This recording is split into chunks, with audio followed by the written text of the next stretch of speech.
Both of them were old port cities, 200 years plus old.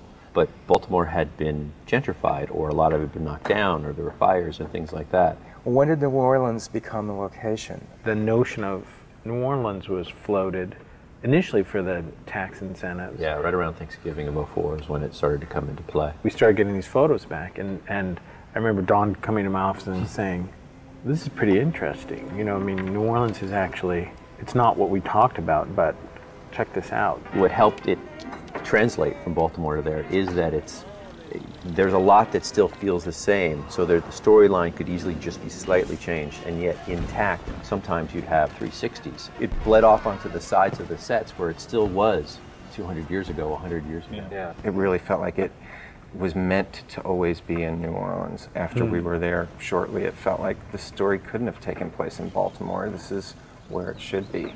After the hurricane, when I went back about 4 weeks after, just to see what had survived. So you had chosen New Orleans before the hurricane. You must have had a Bob, it's like, we have to schedule around this now. Originally schedule around the National Guard. Katrina hit while you were doing Zodiac, and then I think we wrapped Zodiac at the end of February, and the next day we went to New Orleans to see if it was feasible. Bill was already out there, and we walked around. And well, the one thing that was so odd was wandering around and not hearing dogs barking, not hearing birds. And no children. It was just anywhere. It was so quiet. It had this haunted quality. The more time we spent there in prep, the more it just felt like it started to come together visually. It felt like it had been wiped clean, and we had this old New Orleans back. Was there a point where you thought we can't shoot here, or we have to find another city? We put together a whole report for everyone about what could and couldn't be done, and obviously there was, the Public Works Department was non-existent.